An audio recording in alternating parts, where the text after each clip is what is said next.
ये IMF हो गया नहीं हो गया, हम पिछले 12 माह से सिर्फ इसी चक्कर में हैं। मेरा फर्स्ट एवर कोच मेरे अब्बू है, सेकंड एवर कोच मेरी मम्मा है। पूरी दुनिया को हैरान कर दिया। सबसे ज्यादा खेली जाने वाली गेम जो है वो स्नूकर है। जो मीट की जो क्वांटिटी हम लोग खाते हैं वो हज़ार्डस होती है। इनमें टैलेंट की कोई कमी नहीं है, इवन को आप हाईलाइट करें।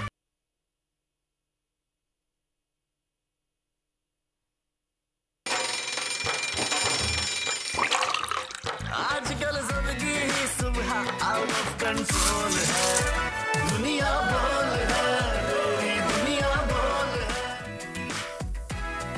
अस्सलाम वालेकुम नाज़रीन, प्रोग्राम में आपको खुश आमदेद कहेंगे। मैं हूं आपके साथ सहरिश ज़ुहैब। उम्मीद है आप सबकी ईद बहुत अच्छी गुजरी होगी और इंशाअल्लाह अब ये हफ़्ता वर्किंग डे है फर्स्ट और अच्छा गुजरेगा हम सभी का। और मौसम की अगर बात की जाए तो मौसम भी प्लेजेंट है। कराची में रात में हल्की बूंदाबांदी भी हुई है और उम्मीद की जा रही है कि मानसून की बारिशों का आगाज़ जल्द पूरे मुल्क में हो जाएगा। तो जनाब इस सारी सूरत हाल पर भी हम बात करेंगे मौसम के हवाले से, लेकिन सबसे अफसोसनाक वाक़या जो कि पेश आया उसके हवाले से सबसे पहले मैं बात करूंगी, जो कि स्वीडन में आपने देखा कि कुरान पाक की बेहुरमती की गई और बाकायदा वहाँ पर हुकूमत ने और अदालत ने इजाज़त दी, जिसके बाद ये मुजाहरा किया गया और उसको नाम दिया गया कि आज़ादी इजहार राय है और तकरीबन 1.5 अरब मुसलमानों के जज्बात को मजरूह किया गया, उनको तकलीफ़ पहुँचाई गई। जिसके बाद OIC का हंगामी इजलास जद्दा में बुलाया गया। 57 ममालिक की जानिब से ये इत्तफ़ाक़ राय हुआ कि लाहेअमल बनाया जाएगा इस तरह के वाक़यात की रोकथाम के लिए। और अब स्वीडिश हुकूमत के हाथ पांव फूल गए हैं। कुरान पाक जिसकी बेहुरमती कोई मुसलमान बर्दाश्त नहीं कर सकता, क्योंकि कुरान एक ऐसी किताब है जो हमारे दिलों में है, हमारी रूह बसती है उसमें। हदीस मुबारक इसी हवाले से शेयर करूँगी। हजूर अकरम सल्लल्लाहु अलैहि वसल्लम ने फरमाया कि तुम में से बेहतर वो शख्स है जो कुरान हकीम सीखे और सिखाए। इस हदीस को प्रोग्राम के आगाज़ में शेयर करने का मकसद कुरान की अहमियत और फजीलत को उजागर करना है, क्योंकि कुरान सिर्फ़ एक किताब नहीं, ये अल्लाह का कलाम है। इसे जिसने समझ लिया उसे जीने की राह मिल गई। ये मुकम्मल ज़ाब्ता अखलाक है, ज़ाब्ता हयात है। स्वीडन में जो कुछ हुआ, ये वो लोग हैं जिन्होंने कभी कुरान को समझने की कोशिश ही नहीं की है। ये वो नासमझ और खौफज़दा लोग हैं जो इस्लाम के तेज़ी से फैलाव से खाइफ हैं, जो चाहते हैं कि अल्लाह का पैगाम लोगों तक ना पहुँचे, लेकिन ये ना समझ के नहीं जानते कि कुरान को कागज़ पर लिखे हुए अल्फाज नहीं है, ये हमारे दिलों में बसता है, ये हमारी रूह में बसता है। ये सीना बसीना आगे बढ़ा है और हमेशा हमारे सीनों में महफूज रहेगा इंशाअल्लाह। इस वाक़े की जितनी की जाए कम है और अपने तौर पर भरपूर एहतजाज इस पर रिकॉर्ड कराया जा रहा है, कराया जाता रहेगा। अब शामिल करते हैं बड़ी खबर। बजट पर अमल शुरू, गरीब की बचत खत्म, तनख्वाहदार तबके पर मजीद टैक्सेस लागू, पेट्रोलियम लेवी भी बढ़ गई, ताजिरों और सनतकारों को सुपर टैक्स देना होगा। IMF से मंजूर शुदा फाइनेंस बिल आने वाले दिनों में और क्या कुछ लाने वाला है, इस पर बात करेंगे। स्वीडन वाक़े के खिलाफ उम्मत मुस्लिमा यकजा, दुनिया भर में मुजाहिरे, OIC की मुश्तरका कोशिशों पर जोर, लेकिन ऐसे इक़दाम के खिलाफ मुस्लिम दुनिया का लाहेअमल होना क्या चाहिए, कुरान की बेहुरमती करने वालों से मुतालिक कुरान क्या कहता है, जय्यद उलमा प्रोग्राम का हिस्सा होंगे। स्नूकर के खेल में पाकिस्तान का मुस्तकबिल रोशन, एहसन रमज़ान ने पूरी कौम का सर फख्र से बुलंद कर दिया। अंडर 21 चैंपियनशिप जीतने वाले पहले पाकिस्तानी क्विस्ट आज दुनिया बोल है कि मेहमान होंगे। और कोई मुकाबिल नहीं, दूर तक बल्कि बहुत दूर तक 10 साल अब्दुल रहीम ने साबित कर दिखाया। वुशु में ढेरों मेडल जीतने वाले फाइटर लिटिल जेटली के नाम से मशहूर है। ये 10 साल जेटली है, इनकी लाजमन आज आपसे मुलाकात भी करवाएंगे। अब ट्रेंड्स की तरफ आ जाते हैं और अनडाउटेडली लोगों ने मजम्मत की है और हमारा जो पहला ट्रेंड रहा ट्विटर पर वो कुरान इज़ आवर सोल, ये हमारा ट्रेंड रहा जिसमें लोगों ने अपनी अपनी राय का इजहार किया और कहा गया कि सख्ती से एक्शन होना चाहिए। जिसके बाद हमने देखा कि स्वीडन की हुकूमत बारहा ये कह रही है कि हमारी तरफ से कोई ऐसा पैगाम नहीं दिया गया, ये एक शरपसंदी का अमल है जिसकी हम भी जितनी हो सके मजम्मत करते हैं। और आपको ये भी बता दें कि वैसे तो ये वो ममालिक हैं जो ये कहते हैं कि जी लिव एंड लेट लिव, लेकिन इस तरह के ममालिक में इस तरह के वाक़यात का पेश आना, उस पर यकीनी तौर पर सख्त रद्दअमल सामने आएगा। यही वजह है कि सिफारत खानों से सफ़ीर वापस बुला लिए गए हैं और जिन ममालिक में ये स्वीडिश सिफारत खाने मौजूद हैं वहाँ पर बाकायदा तौर पर एहतजाज किया जा रहा है। हमने देखा मकबूजा बैतुल मक़दस में बाकायदा कुरान करीम की तलावत की गई है सफारत खाने के बाहर स्वीडन के, और अभी इनके हाथ पांव फूल गए हैं। मुसलसल यही बयान दिया जा रहा है कि भी ये एक इनफरादी अमल था, इससे हुकूमत का कोई लेना देना नहीं है, ना फिर कोई लिंक इसको किया जाए, और इसके खिलाफ हम मजम्मत करते हैं, जितनी मजम्मत हो वो कम है। और दूसरा जो हम ट्रेंड देख रहे हैं वो बॉयकॉट स्वीडिश ब्रांड भी हमें नज़र आ रहा है कि जिसमें लोग ये मुतालबा कर रहे हैं कि इनके ब्रांड्स को सख्ती से इनका बॉयकॉट किया जाए, इनको बैन किया जाए, इनसे किसी किस्म की तिजारत ना रखी जाए। इनके ब्रांड्स का बॉयकॉट की एक मुहिम बाकायदा सोशल मीडिया पर चल रही है, और बाकायदा उनके नाम आप देखें कि मेंशन किए गए हैं, और कहा गया कि कोई भी इनसे किसी किस्म की ख़रीदारी ना करे, इनका बॉयकॉट करें, ताकि इनको ये अकल आए, इन्हें ये समझ आए कि इस तरह किसी के जज्बात को मजरूह नहीं करना चाहिए, और इस तरह की बेहुरमती किसी सूरत काबिल कबूल नहीं है। और मुसलमान जो कि 1.5 अरब की आबादी है, वो किसी सूरत ही कबूल नहीं करेंगे कि इस तरह से किसी शख्स का भले कोई इनफरादी अमल हो, लेकिन आपको एक्शन लेना चाहिए था, आपने कैसे इजाज़त दे दी। इस पर भरपूर एहतजाज हो रहा है। तीसरा जो ट्रेंड है वो जनाब एशेज़ 2023 के हवाले से है। एशेज़ सीरीज़ के दूसरे टेस्ट मैच में ऑस्ट्रेलिया ने सनसनीखेज़ मुकाबले के बाद इंग्लैंड को 43 रन से शिकस्त देकर सीरीज़ में 2 की बरतरी हासिल कर ली है। और लॉर्ड्स में खेले गए मैच में ऑस्ट्रेलिया के 371 रन के ताक़ुब में इंग्लैंड की पूरी टीम है जो कि 327 रन पर ढेर हो गई है। इस पर हमने देखा कि हमारे प्राइम मिनिस्टर शहबाज शरीफ की तरफ से भी ट्वीट किया गया, उन्होंने भी कहा व्हाट अ लवली गेम, और उन्होंने मुबारकबाद पेश की बैन स्टोक्स को और ऑस्ट्रेलिया। तो बड़ा ज़बरदस्त ये खेल था जो कि पेश किया गया है, इस हवाले से भी हम बात करेंगे। अब आगे बढ़ते हैं, और मैं फिर से इसी मामले पर आऊँगी कि जितनी मजम्मत की जाए इसकी वो कम है, और हमें इसका भरपूर हम अपना एहतजाज जो वो रिकॉर्ड करवाने हम कोशिश करेंगे कि हमें कुछ ऐसे गेस्ट ज्वाइन करें जो हमें बताएं कि बाकायदा इस पर हमें क्या स्टांस रखना चाहिए, हमारा स्टेटमेंट क्या होना चाहिए। क्योंकि हम देख रहे हैं कि सादिक संजरानी कह रहे हैं कि जितनी मजम्मत की जाए कम है, और हम हर जगह पर हर महाज पर अपनी आवाज़ उठाएंगे ऐसे वाक़यात की रोकथाम के लिए। अब बात हो जाए जनाब कुछ वफाकी हुकूमत में आलमी मालियाती इदारे IMF के साथ मुआहदा होने के बाद फाइनेंस बिल 2023 पर भी अमल दरामद शुरू कर दिया है। पेट्रोलियम लेवी 50 से बढ़ाकर 55 रुपये करने के बाद आमदन पर इजाफी सुपर टैक्स नाफिज कर दिया गया है। वफाकी हुकूमत ने बैनुल-अक़वामी मालियाती फ़ंड की शराइत के मुताबिक रवा माली साल 23-24 के बजट पर उठाए गए इक़दाम लागू कर दिए। कहा यह जा रहा है जनाब खुशी तो मनाई जा रही है कि हम डिफ़ॉल्ट होने से बच गए हैं, लेकिन जो सुपर टैक्स लगा दिए गए हैं, सुना कि महंगाई का एक नया अजाब आने वाला है। फिर ये स्टैंड बाय एक मुआहदा है IMF की तरफ से जो पाकिस्तान के साथ किया गया है, इसका मतलब क्या है, कितने अरसे के लिए होता है, इसमें क्या कुछ होता है। क्योंकि हम सुनते आए हैं कि जितनी शराइती वो हम मान चुके हैं, लेकिन उसके बावजूद महंगाई भी बढ़ रही है और मज़ीद ये टैक्सेस लगा दिए गए। इसका नतीजा क्या निकलेगा, क्या इफ़ेक्ट्स होंगे, इसी पर बात करने के लिए माहिर मुआशियात खाकान नजीब साहब ने भी ज्वाइन कर लिया है। अस्सलाम वालेकुम खाकान साहब।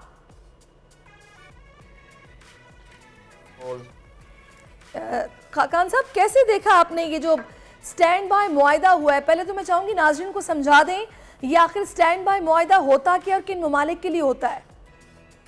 देखें, पहली तो बात यह है कि पाकिस्तान को यह समझना है कि पाकिस्तान के पास IMF से राह फरार नहीं है। मैंने जब भी आपसे बात की है मैंने हमेशा कहा है कि IMF is our only option. Khaqan साहब इट्स आउट ऑफ क्वेश्चन। हम लोग जब से पाकिस्तान बना 63 बार इनके पास जा चुके हैं। हर सियासतदान ने, हर हुक्मरान ने बोला ये कशकोल अब टूट जाएगा, फिर कशकोल जुड़ता है, हम फिर चले जाते हैं। ये तो आउट ऑफ क्वेश्चन है। अगर ये ऐसा है, क्योंकि $4 अरब के ज़खायर पे खड़े हुए हैं, हालात ऑब्वियसली डिफ़िकल्ट हैं पाकिस्तान के लिए। I think this is a good outcome, इसलिए कि पिछला मुआहदा भी कंप्लीट नहीं हुआ। That's not a good story to tell. Pakistan कई बार, जैसे आपने कहा, IMF के पास गया है, पर IMF के साथ किया हुआ मुआहदा जो है उसको भी पूरा नहीं कर पाता। That is not a good story to tell. अब हैविंग सेड दैट, अभी जो मुआहदा हुआ है इससे आपको तकरीबन $3 अरब अगले 9 माह में आने हैं। That's a good story. उसकी वजह यह है कि पाकिस्तान कैश स्ट्रैप्ड है, डॉलर स्ट्रैप्ड है, उसकी वजह से शॉर्टफॉल्स हैं, उसकी वजह से रुपए की कदर पे प्रेशर है। ये सारी चीज़ें जो हैं for the time being I think थोड़ी सी ईजियर हो जाएंगी, थोड़ा सा कंफर्टेबल हो जाएगा, रुपए की कदर पे प्रेशर टूट जाएगा, पाकिस्तानी मार्केट स्टेबलाइज कर जाएंगी। बट लोगों के लिए अभी इतनी आसानी नहीं है। अभी आपने सही कहा, नए टैक्सेस जो हैं 438 के करीब लगे, ये आज पहला दिन है FY24 का, ये इन इफेक्ट आए हैं। मेरा ख्याल है एक बिजली की कीमत में तब्दीली जो है वो अगले चंद रोज़ में आ जाएगी। आई थिंक गैस की कीमत में भी एक तब्दीली आ जाएगी। सो लोगों के लिए तो ये डिफ़िकल्ट है, पर पाकिस्तान के पास अनफॉर्चुनेटली चॉइस कोई नहीं थी, बिकॉज हमने अपना घर तो ठीक किया नहीं है और ना ही हम अपना घर ठीक करने की सलाहियत रखते हैं। सो हम IMF पे डिपेंडेंट हैं और वो यही आपको कहते हैं कि आपके जो नुकसानात हो रहे हैं, आपने जो बिजली के नरखों में इजाफा नहीं किया वो आप कीजिए, वो हमें करना पड़ता है। I mean we have to be honest with people कि हम बिजली जो बनाते हैं उसकी कीमत लेना जो है वो लाजिम व मलजूम है, बट उससे ज़्यादा ज़रूरी यह है कि हम पूरे बिजली के निज़ाम को ठीक कर सकें। हम बिजली के निज़ाम को ठीक करने की सलाहियत नहीं रखते। जब हम ऐसा रहेंगे तो यही मुश्किलात हैं जिनमें मुल्क घिरा रहेगा।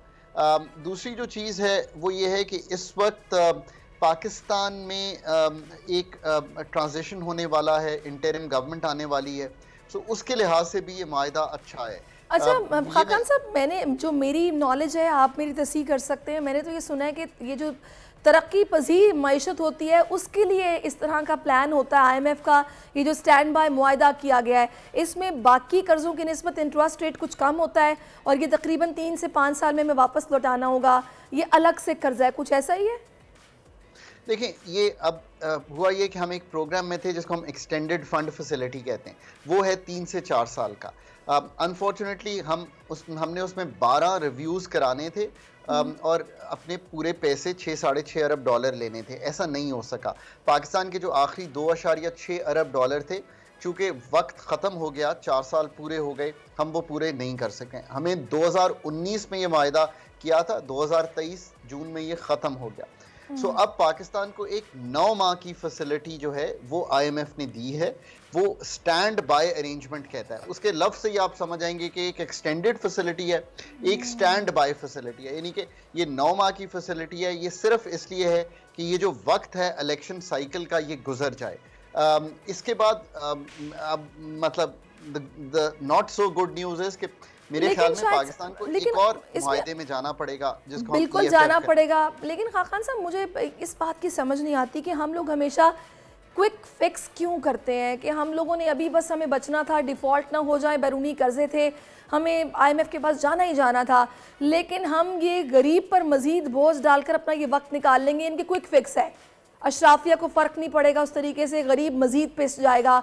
हम क्यों स्ट्रक्चरल रिफॉर्म्स नहीं करते? हमें अपनी मईशत को उसके पैरों पर खड़ा करना है, उसके लिए कब हम एक्चुअली काम शुरू करेंगे? तो जो आपने कहा है, ये मतलब इससे ज़्यादा किसी बात में सदाकत नहीं हो सकती। आज भी शुरू कर लें, कोई नहीं रोक रहा, पर जो चीज़ रोक रही है आपको वो शायद ये है कि आपने जैसे आप कहेंगे पूरी पॉलिटिकल विल गैदर करनी है, बट इससे ज़्यादा जो मैंने जो मेरा पॉइंट ऑफ व्यू है वो थोड़ा सा मुख्तलिफ है इस पर। वो ये है कि मेरा ख्याल है कि आपको एक कॉम्पिटेंस लेवल गैदर करना है कि ये सारे काम जो आप कह रही हैं, बिजली के निज़ाम में बेहतरी, एग्रीकल्चर में बेहतरी, मैन्युफैक्चरिंग में बेहतरी, ये सारे काम जो आपके करने वाले हैं, आपके SOEs जो ब्लीड कर रहे हैं उनमें बेहतरी, PIA, स्टील मिल, ये करने के लिए बहुत ही अहलियत, सलाहियत, काबिलियत चाहिए। ये तीनों चीज़ें जो हैं माजरत के साथ मेरा ख्याल है कि पाकिस्तान में उस लेवल पे एग्जिस्ट नहीं करती कि वो कॉम्प्लेक्स मसाइल को हल कर सके, इसलिए हम ये नहीं कर पाते। वैसे खाकान साहब, मुझे सबसे ज़्यादा गुस्सा जिस बात पर है या मुझे बुरी लगती है वो ये कि मैं बाहर के ममालिक में देखती हूँ कि वहाँ पर बाकायदा जो बैंक्स हैं या फिर इदारे हैं वो इंटरेस्ट फ्री चीज़ें लोगों को देते हैं कि भाई आपके पास इतने महीनों का टाइम है, आपको सिर्फ प्रोसेसिंग फ़ी पे करनी है, इसके बाद आपको इंटरेस्ट लगेगा। यहाँ पर हम इन्फ्लेशन को कंट्रोल करने के लिए इंटरेस्ट रेट बढ़ा देते हैं, ये मतलब इकोनॉमिकली स्लो डाउन कर देते हैं चीज़ों को। ये क्या स्ट्रेटजी है जिस पर ये अमल होता है यहाँ पर? आप जिन ममालिक की बात कर रही हैं उनकी जो इन्फ्लेशन का टारगेट रेट है वो 2-2.5% है, तो चूँकि वो इतना कम है तो वो लॉन्ग टर्म जो लोग चीज़ें लेते हैं, मॉर्गेजेस लेते हैं, जो वो शॉर्ट टर्म में पहले 6 माह मुफ्त में चीज़ दे देते हैं, फिर उसके बाद इंटरेस्ट चार्ज करना शुरू करते हैं, वो बहुत लो इंटरेस्ट रेट इन्वायरमेंट की बात है। इस वक्त पाकिस्तान की इन्फ्लेशन 30% पे रन कर रही है, जो हेडलाइन इन्फ्लेशन है, और जो फूड इन्फ्लेशन है वो 48-50% को हिट कर चुकी है। ये निहायत अनकंफर्टेबल सिचुएशन और हम एक एग्रो बेस्ड इकोनॉमी में है और हमारी फूड इन्फ्लेशन का अंदाजा लगाएं। अब ये देखिए ना, ये हैं वो कलीदी बातें जो करनी चाहिए। ये IMF हो गया नहीं हो गया, हम पिछले 12 माह से सिर्फ इसी चक्कर में हैं। मतलब IMF करना तो एक I think was a given, पर हम इसी डिबेट में हैं कि वो ये कह रहे हैं, हम ये कह। असल बात करें कि फूड की सलाहियत कैसे बढ़ानी है, पैदावारी सलाहियत, एनर्जी सेक्टर को क्या करना है। कीमतें बढ़ाना तो सबसे आसान काम है, मुश्किल काम यह है कि कोई डिस्को बेचना है, कोई एफिशिएंसी लानी है, कोई लाइन लॉसेस कम करने हैं, कोई ये जो लोग भरे हुए हैं इनको निकालना है, करना क्या है, इस सेक्टर को कैसे चलाना है। सो बात यह है कि हमें जब तक ये कलीदी फैसले नहीं करेंगे, और ये IMF ने नहीं करने, ये वर्ल्ड बैंक ने नहीं करने, ये हमने खुद करने हैं। खाकान साहब, कभी वो वक्त पाकिस्तान में आएगा, यकीन कीजिए कि इतनी अजीब सी बात है, मैं तो नंबर्स पे बात ही नहीं करना चाहती कि इतने फ़ीसद रखा गया, इतने फ़ीसद होना चाहिए था, इतना टैक्स क्यों लगा दिया, नहीं लगना चाहिए था। यहाँ पर मसला ये है कि मिडल मैन वहीं पर है, होर्डिंग वहीं पर है, फॉरेन एक्सचेंज कंपनीज़ का किरदार वहीं पर है, डॉलर का रेट वहीं पर है। इन चीज़ों को कुछ नहीं देखा जा रहा कि इन पर भी काम करना है, कैसे करना है। हम तो बस ऐसे ही रहेंगे कि वहाँ से पैसे आएंगे तो सर्कल चलेगा और आगे दे देंगे। सही, हम अकाउंटिंग में फंस गए हैं कि यहाँ से पैसे लिए, उसको दे दिए, उससे लिए। अब ये जो सारे पैसे आने वाले हैं, ये सारा पाकिस्तान पे कर्जा बढ़ने वाला है। 1 अरब IMF का, 3 अरब दोस्त ममालिक के, 1-2 अरब मल्टीलैटरल से। आप बिल्कुल सही कह रही हैं।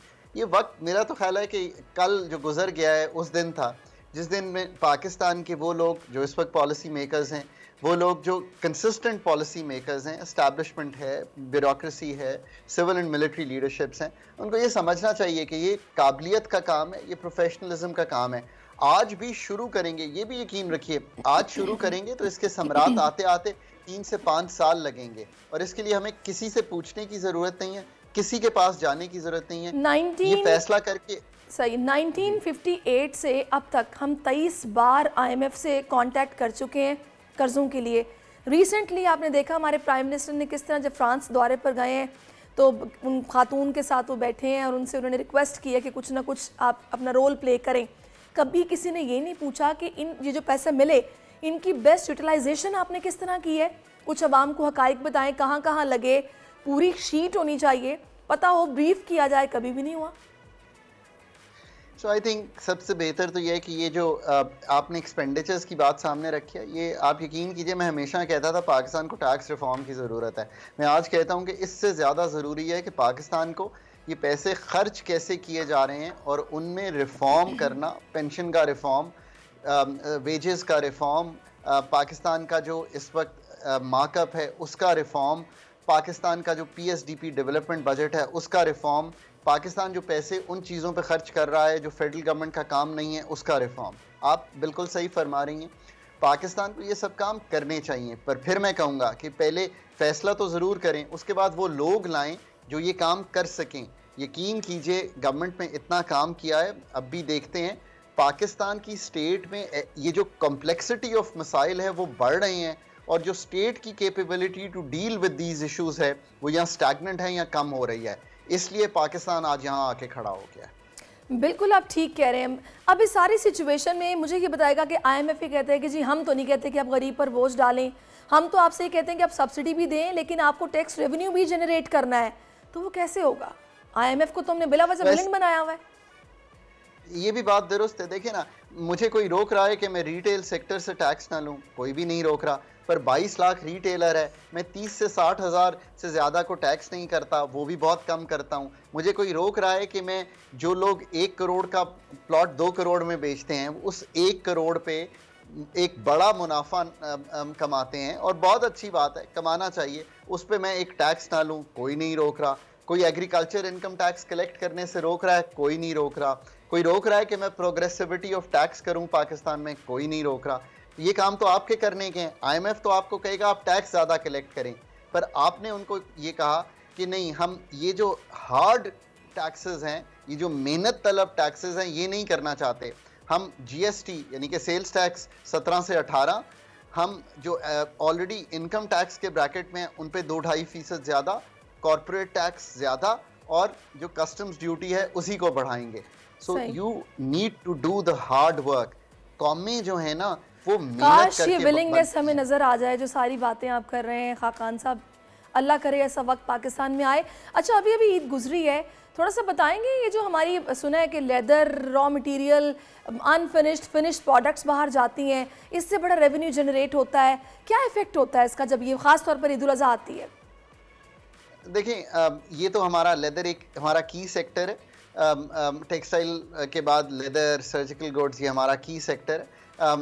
ईद जब भी आती है तो ऑब्वियसली हाइट्स शायद ज़्यादा अवेलेबल हो जाती हैं, उसकी प्रोसेसिंग ज़्यादा होती है, बट ये तो एक छोटा सा कंपोनेंट है। ओवरऑल तो एक्सपोर्ट्स इस वक्त जो है हमारी एक्चुअली लास्ट ईयर से श्रिंकिंग है, इसलिए कि फ्लड्स की वजह से कॉटन अच्छी नहीं हुई, डॉलर्स भी नहीं है कॉटन मंगवाने के, डॉलर्स भी नहीं है पार्ट्स मंगवाने के। अब ये IMF के मायदे से शायद थोड़ी सी चीज़ें जो हैं अनक्लॉग होंगी और हम थोड़ा सा हमारे पास वो डॉलर्स की अवेलेबिलिटी होगी कि हम मंगवा सकेंगे एक्सपोर्ट के लिए मशीनरी के पार्ट्स। बिल्कुल खाकान साहब, अल्लाह करे जिस तरह आप बता रहे हैं चीज़ें ऐसे बेहतर हों और आगे भी मज़ीद बेहतरी की तरफ जाएं। बहुत शुक्रिया आपका, आप कीमती वक्त हमें दिया। इकोनॉमिक एक्सपर्ट हमारे साथ मौजूद थे। और अब जनाब मैं कुछ बात जैसे कि मैंने की है अभी कि ईद उल अज़हा जब आती है तो इसका इख्तिताम काफ़ी मस्बत अंदाज में होता है। एक जानिब हम देखते हैं कि जनाब IMF के साथ हमारा मुआहदा भी हो रहा है और दूसरी जानिब ये कहा जाता है कि ईद उल अज़हा पर अच्छा खासा रेवेन्यू जनरेट होता है जब ये खालें जो हैं जानवरों की उन पर काम होता है, एज अ रॉ मटीरियल भी जाती हैं और उसके अलावा इस पर प्रोडक्ट्स बनती हैं, लेदर बनता है।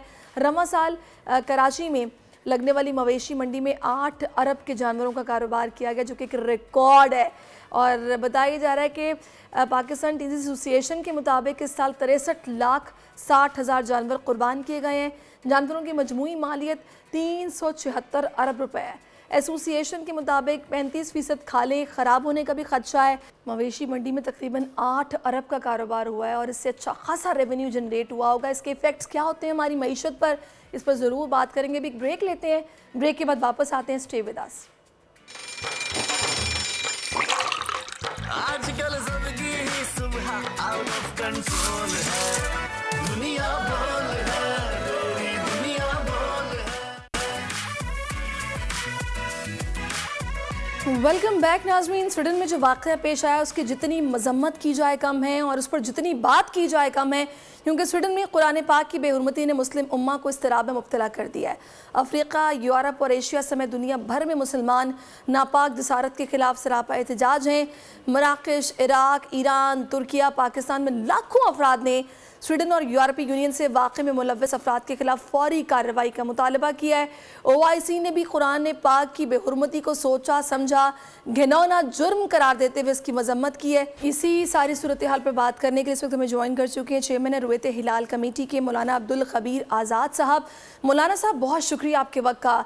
मौलाना साहब, कोई भी मुसलमान कुरान पाक की इस तरह बेहुरमती को बर्दाश्त नहीं कर सकता, इसकी जितनी मजम्मत की जाए कम है, लेकिन आप बहुत बेहतर पोजीशन में कि आप ये बता सकते हैं कि इस पर अपना एहतजाज किस तरह रिकॉर्ड करवाएं, हमारा स्टांस, हमारी पोजीशन क्या होनी चाहिए?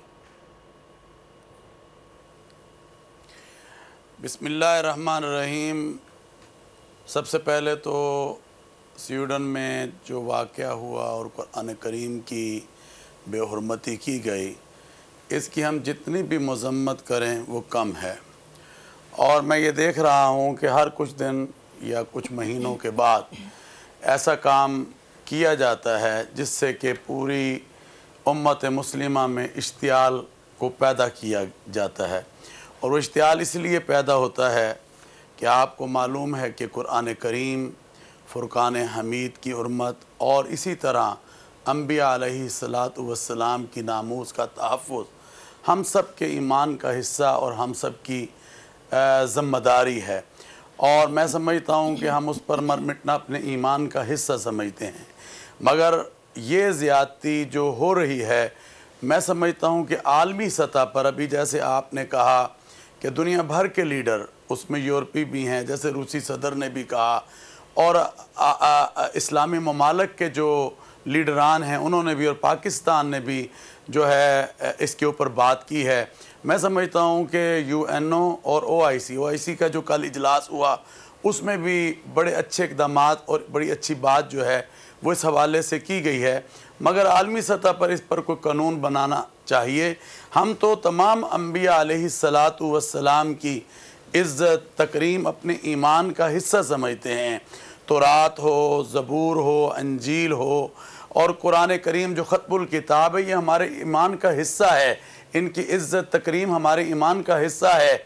मगर हमें समझ नहीं आती, जो अमन के दावेदार हैं, जो बात करते हैं, और ये वो मुल्क हैं, नॉर्वे हो गया, डेनमार्क हो गया, स्वीडन हो गया, जिनको दुनिया में बहुत पीसफुल कंट्रीज़ में शुमार किया जाता है, मगर समझ नहीं आती कि इन्हीं मुल्कों से इस तरह की जो बात, और बल्कि अभी आप देखें तो वहाँ की अदालत ने सुनने में आया कि इजाज़त दी है, और फिर मस्जिद के सामने आकर इस तरह की जो हरकत की गई है, और मुसलमानों के और फिर ईद उल अज़हा के मौका पर जहाँ पर हज़ारों लाखों इंसान जो हैं उस वक़्त अल्लाह की बारगाह में दुआ कर रहे होते हैं, उस मौका पर आकर इज्तिमाअत के सामने इन लोगों ने इस तरह की हरकत की है।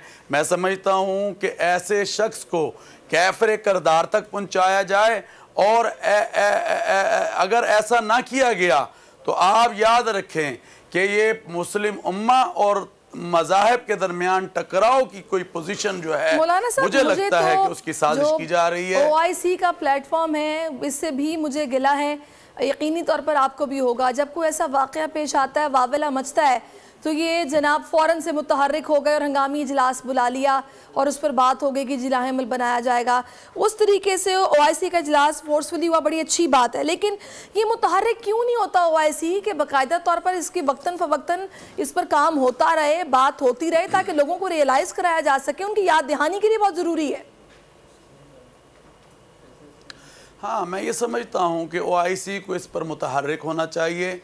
अब तक कितने वाक़यात हो चुके हैं, अब मैं किसका ज़िक्र करूं, और आप भी मीडिया के सामने है, तो इस पर मुअस्सर हिकमत अमली, सबसे पहली तो बात यह है उम्मा इस्लामिया के लीडर्स मिलकर एक मुअस्सर हिकमत अमली बनाएं, और फिर उसके बाद आलमी सतह पर इस पर डिबेट की जाए, और फिर उसके बाद कानून बनाया जाए, ताकि हम तो तमाम देखें, हमने हमेशा बैनुल मज़ाहिब मांगी हो या बैनुल मसालिक मांगी हो, पाकिस्तान में बल्कि पूरी दुनिया में हमने उसका प्रचार किया है और हम करते रहेंगे। मगर ऐसी चीज़ों से मैं समझता हूँ कि ऐसे कामों को भी सबोताज करने की एक कोशिश की जाती है। तो हम ये समझते हैं अल्हम्दुलिल्लाह पाकिस्तान में, मैंने कल भी ये बात की, पाकिस्तान में यहाँ पर चर्च भी हैं, गुरुद्वारे भी हैं, हिंदू मंदिर भी हैं, और मुख्तलिफ मज़ाहिब की ये इबादतगाहें हैं। लोग यहाँ पर आज़ादी के साथ अपनी इबादत करते हैं, हम मिलते जुलते भी हैं आपस में, और हारमनी को भी लेके चलते हैं। मगर आप ये देखें कि ये दुनिया के अंदर जो आलमी सतह पर, और ये जो स्वीडन है या इस तरह के दूसरे ममालिक हैं, इस तरह की जब ये बात आती है तो हमारा ये काम जो कि हमआहंगी का है, दर का दर, मगर हमने हमेशा अक़लियतों के तहफ़्फ़ुज़ की बात की। मगर ये क्या है कि कभी कुरान करीम की तौहीन की जाती है, और कभी जो है हमारे नबी हज़रत मोहम्मदुर रसूलुल्लाह सल्लल्लाहु अलैहि वसल्लम, जिनको अल्लाह ने रहमतुल्लिल आलमीन सल्लल्लाहु अलैहि वसल्लम बना के भेजा, जिनसे बढ़कर हमारे लिए कुछ नहीं है दुनिया के अंदर, और कुरान से बढ़कर हमारे लिए कुछ नहीं है। हम ये समझते हैं कि इस पर हमारा ईमान तो अपनी जगह है, मगर इस पर मर मिटना भी हम अपने ईमान के साथ इमोशनल अटैचमेंट है। हमारी नज़र में ये टॉपिक बड़ा टची है मौलाना साहब। तो मैं ये चाहूंगी कि देखिए, आप लोग माशाल्लाह से मजहबी स्कॉलर्स हैं, आप लोगों के फॉलोअर्स हैं, आप लोग ज़्यादा बेहतर बता सकते हैं कि एज अ मुस्लिम हमारे जज्बात की तर्जुमानी कैसे हो। आपके ख्याल में हमारी हुकूमत को क्या करना चाहिए इस मौके पर?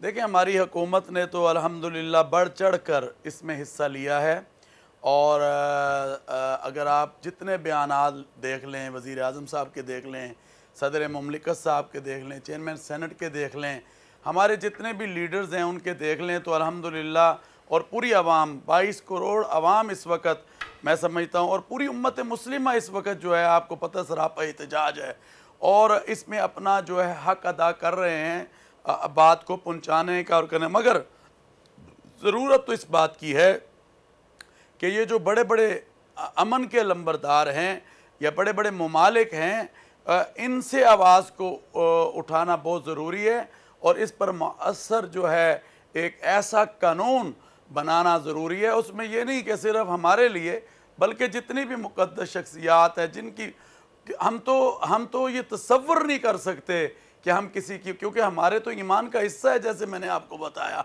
अंबिया का एहतराम, उनके इज़्ज़त तकरीम, ये अहलामी जितनी कुतब हैं और कुरान हकीम, फुरकान अमीर, इसकी इज़्ज़त तकरीम हमारे ईमान का हिस्सा है। तो मेरा ये ख्याल है कि इस पर बात को अब रुकना नहीं चाहिए। आप सही कह रहे हैं, इस पर कानून साजी होनी चाहिए और उस पर अमल दरामद होना चाहिए। बिल्कुल। इस वक्त अलामा अमीन शहीद ज्वाइन किया। अलामा साहब बहुत शुक्रिया आपके वक्त का। अलामा साहब, हम सब की कोऑर्डिनेटेड एफर्ट है ये कि हम अपने अपने तौर पर अपना अपना एहतजाज रिकॉर्ड करवाएं और इस वाक़े की जितनी मजम्मत की जाए कम है। आपके ख्याल में होना क्या चाहिए कि इस दुनिया को रियलाइज़ कराया जाए कि ये बड़ा सेंसिटिव मामला है, हमारा इमोशनल अटैचमेंट है, हम बड़े टची हैं इस इशू को लेकर, तो खुदारा रहम किया जाए, इस तरह की बेहुरमती हम किसी सूरत कबूल नहीं करेंगे। बिस्मिल्लाहिर्रहमानिर्रहीम। देखिए, असल मसला क्या है, दुनिया में सरमायादाराना निज़ाम हाकिम है और उस सरमायादाराना निज़ाम की बागें उन लोगों के हाथ में हैं जो इंसानी अक़दार को पामाल करना चाहते हैं, और इंसानी अक़दार को पामाल करने की राह में दीन सबसे बड़ी रुकावट है और अदियान में सबसे बड़ी रुकावट इस्लाम है। जब बागें उनके हाथ में हैं तो अब देखना यह है कि वो ये सब कुछ जो कर रहे हैं, मुस्लिम हुक्मरान और हमारे सो कॉल्ड बैनुल-अक़वामी लीडर्स खामोश क्यों हैं या फिर सिर्फ नुमाइशी इक़दामात क्यों करते हैं। आपने मजम्मत की बात की, मजम्मत तो पुतिन ने भी की है, मजम्मत तो खुद यूरोपियन यूनियन ने भी की है, मजम्मत तो हत्ता अमेरिकन सदर ने भी की है। क्या मजम्मत काफ़ी है? क्या इससे पहले? मेरा सवाल आपसे यही था कि हमें करना क्या चाहिए, मजम्मत तो हम कर ही रहे हैं। मैं उसी तरफ आ रहा हूँ कि क्या ये मजम्मतें काफ़ी हैं या नहीं। असल मसला यह है कि मजम्मतें सिर्फ और सिर्फ लोगों के जज्बात को ठंडा करने और लोगों को बेवकूफ़ बनाने का जरिया है, वरना इन मजम्मतों से न इस तरह की नजिस कार्रवाइयाँ रुकती हैं, दिलाजार कार्रवाइयाँ रुकती हैं, और न इस तरह के काम करने वालों की कोई हौसला शिकनी होती है। मैं ये बात बेबांगे दुहल कहना चाह रहा हूँ कि जिस तरह से तोते के अंदर बाज औकात जिन की जान होती है, कहानियों में लिखा जाता है, इसी तरह से जो लोग ये काम करते हैं वो सरमायादाराना निज़ाम के करता धरता लोग हैं, उनकी जान सरमाए में है। अगर आप उनकी मसनूआत का बायकाट करें अपने अपने मुआशरों के अंदर, जिससे उनको माली हवाले से नुकसान पहुंचे, उनकी मसनूआत के इस्तेमाल पर पाबंदी लगे, लोग उनकी मसनूआत इंपोर्ट करने से इनकार कर दें, हमारे हुक्मरान उनकी मसनूआत के इंपोर्ट पर पाबंदियां लगाएं, तो उसके बाद आप अगर 2 दिन 4 दिन 10 दिन 1 साल ये काम हो तो वो आपके कदमों पे होंगे और कहेंगे कि ठीक है भाई, आइंदा हम ऐसा नहीं करेंगे, हमसे हमारी मसनूआत खरीदो, क्योंकि उनकी जान सरमाए में है और सरमाया वो हमसे लेते हैं, अपनी चीजें वो हमें बेचते हैं। और कहने को अलामा साहब ये वो ममालिक हैं, जिस तरह की अभी मौलाना अब्दुल खबीर साहब ने भी कहा कि ये पीसफुल कंट्रीज में इनका शुमार होता है, और ये तो इस स्लोगन के साथ आते हैं कि लिव एंड लेट लिव, कि जियो और लोगों को जीने दो। वो यहाँ इस मामले में ये सरफे नज़र क्यों करते हैं कि हम 1.5 अरब की आबादी के जज्बात को मजरूह कर रहे हैं, उनको तकलीफ पहुंचा रहे हैं? देखिए, बुनियादी तौर पर ये जो इस तरह के प्यारे प्यारे और अच्छे अच्छे नारे होते हैं, ये नारे उनके मफादात के तहफ़्फ़ुज़ के लिए और गरीब और तीसरी दुनिया के ममालिक के इस्तेहसाल के लिए होते हैं। ये जियो और जीने दो का तसव्वुर फ़लस्तीन में क्यों नहीं है? जियो और जीने दो का तसव्वुर इन्हीं यूरोपियंस के हाथों यमन में क्यों पामाल होता है, इराक में क्यों पामाल होता है? वहां पर लाखों बच्चे मारे जाते हैं और जियो और जीने दो का तसव्वुर जो है वहां पर उठता नहीं है और लोग इस पर बात नहीं करते। क्यों? इसलिए कि इस तरह के जितने भी नारे हैं, चाहे वो इंसानी हुकूक के नारे हों, चाहे वो जियो और जीने दो के नारे हों, चाहे वो अमन पसंदी के नारे हों, चाहे वो दहशतगर्दी के खिलाफ मूवमेंट के नारे हों, ये सारे के सारे नारे उनके मफादात के तहफ़्फ़ुज़, उनकी पॉलिसीज को जारी रखने और दुनिया में असलहा बेचने के लिए उनके स्लोगन्स हैं और उनके हथियार हैं। ये हथियार वहीं पर इस्तेमाल होते हैं जहां पर उनके मफादात कारफरमा हो। अमेरिका में कुत्ते के मफादात को तहफ़्फ़ुज़ मिलता है, लेकिन एक मुसलमान के मफादात को तहफ़्फ़ुज़ नहीं मिलता। अगर आप देखें होलोकास्ट के मसले पर इन तमाम यूरोपियन ममालिक में बोलने वाले को कैद की सजा है, जुर्माने की सजा है, कैद की सजा है, लेकिन करोड़ों नहीं अरबों इंसानों की उनके अकायद और उनके एहसासात और जज्बात को पामाल करने की न सिर्फ सजा नहीं है, बल्कि स्वीडन जैसे मुल्क में उसको कानूनी शेल्टर और तहफ़्फ़ुज़ हासिल है। और जो अफराद इस तरह की इंतहाई करीह और बेहयानक जराइम अंजाम देते हैं, उनको वहां पर कानून शेल्टर देता है, पुलिस उनकी मुहाफ़ज़त करती है। तो इसका मतलब यह है कि ये दोगले कवानीन, दोगली पॉलिसियां और दोगले नारे हैं, इन नारों से उनके मफादात महफूज हों। बिल्कुल, और इसमें बेहतरीन जो एहतजाज है वो इसी तरह रिकॉर्ड करवाया जा सकता है। आपने बिल्कुल ठीक कहा अलामा साहब कि इनकी मसनूआत का बॉयकॉट किया जाए ताकि इनको अंदाज़ा हो, सब लोग मफाद की डोरी में बंधे हुए हैं। जब इनका बिल्कुल बॉयकॉट किया जाएगा तो इनको समझ आएगी कि जो हरकत इन्होंने की है इनको नहीं करनी चाहिए थी। और इस पर कानून साजी, मौलाना अब्दुल खफीर साहब ने भी बिल्कुल ठीक कहा, कानून साजी होनी चाहिए ताकि सबको जो इस तरह के ख़ास तौर पर लोग हैं उनको कैफरे किरदार तक पहुँचाया जा सके। आप दोनों हजरात का बहुत शुक्रिया। और मैं सोशल मीडिया का दौर है, कनेक्टिविटी का दौर है, हमें अपने प्लेटफॉर्म्स को भी यूज़ करना है अपना अपना एहतजाज इंडिविजुअली रिकॉर्ड करवाने के लिए। बहुत शुक्रिया आप दोनों का। मैं जाते जाते इस टॉपिक पर स्पेशली ये बात ज़रूर कहूँगी कि स्वीडिश हुकूमत बिल्कुल भी जो मुसलमान है, मुस्लिम उम्मा है, उनकी आंखों में धूल नहीं झोंक सकती कि एक इनफरादी अमल था, इससे हमारा कोई ताल्लुक़ नहीं था। ये एक सोची समझी साजिश है जिसके तहत उस शख्स को इजाज़त दी गई, बाकायदा ईद के रोज़ ये इजाज़त दी गई, वहाँ की अदालत ने दी, वहाँ की हुकूमत ने दी, जिसके बाद ये एक मंसूबे के तहत ये सब कुछ किया गया। तो लिहाजा इनको इस पर माफ़ी भी मांगनी चाहिए और यकीन दहानी करानी चाहिए कि आइंदा इनकी सरज़मीन से कोई ऐसा वाक़या नहीं होगा, क्योंकि इस तरह 1.5 अरब मुसलमानों की इन्होंने उनको हर्ट किया है, उनके जज्बात को मजरूह किया है। आगे बढ़ेंगे, कुछ बात करेंगे शहदाए पाकिस्तान की, जिनको बोल न्यूज़ सलाम पेश करता है। वतन के लिए जान का नजराना कुर्बानी पेश करने वाले शहदा को पूरी कौम खराज अक़ीदत पेश करती है। मेजर अली सलमान नासिर शहीद भी ऐसी एक सपूत है और उनकी वालिदा का कहना है कि बेटा जब छुट्टी पर आता था तो हमारी ईद होती थी और घर में रौनक हुआ करती थी, हंसी मजाक होता था। वही ईद होती थी कि बेटा छुट्टी पर आ रहा है तो खुशी का माहौल होता था, लेकिन इस ईद पर गम था। क्या कहा उन्होंने, आपको दिखाते हैं।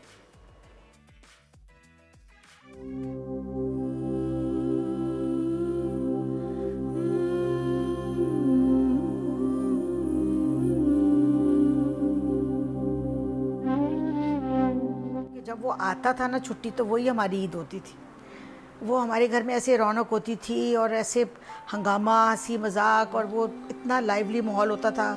वो ईद होती थी हमारे लिए कि वो अली छुट्टी आ रहे हैं। वो सिर्फ एक मकसद होता है कि इस मुल्क की, इस कौम की हिफाजत करना।